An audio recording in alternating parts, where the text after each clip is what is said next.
Before the mass shooting in 2016, there was already a community at Pulse nightclub. It was a place where LGBTQ+ people felt at home. WESH 2's Nancy Alvarez sat down with a core group from that original Pulse community to reflect on 7 years and all that's happened since then. Before there was a multi-million-dollar vision, a foundation, celebrities, controversy, there was what they called the core. Friends who personified Pulse. I was a bartender. I was a successful drag performer. I was the promoter and an event manager at the club. It was Nima Barami's job to attract people to Pulse's Latin Night on June 12, 2016. Then, suddenly, his job became saving their lives.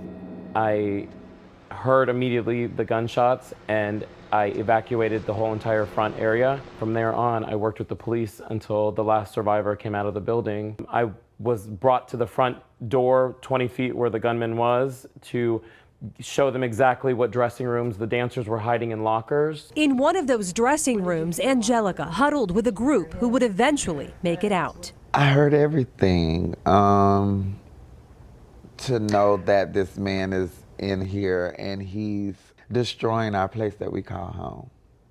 I could just hear every gunshot.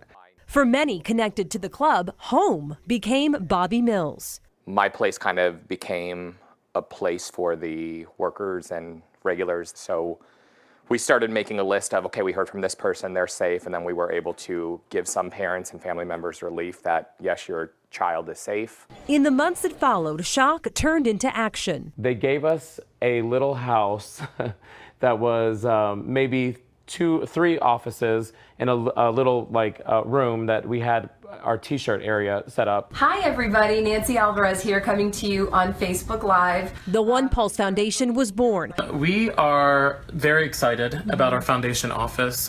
We are doing what we need to do to make Orlando a beautiful memorial. Created by Barbara Poma with Nima by her side. The museum was not even a part of the conversation then, but it was more about the memorial and finding something that we can put in that space that will give remembrance and remember the 49 plus the survivors and families. So I immediately would jump on planes and go where I needed to go to help fundraise. Now, 7 years later. If the foundation calls on you for help, for support, will you do it? I don't know. With Poma removed from the foundation she created, the core worries about a disconnect. It broke my heart that she was gone because I don't believe anything is still left of us for that foundation. Being that person who's traveled the most out of every survivor and family member that has spoken and raised money nonstop, not one person from that foundation has contacted me. On that board, who went to Pulse? Who went there once? I would love to know that. What we do know, the foundation is going back to the drawing board, starting over without the property owned by the Pomas and their business partner. It's wasted time. That's what that is. The hope from this group is simple. Before the foundation moves forward, they hope it looks back and ensures what's built truly reflects what was. I feel that's become very corporate. And I didn't sign up for a corporation. I signed up for a place where I can heal and show the love that needs to be in our community to have that space to remember.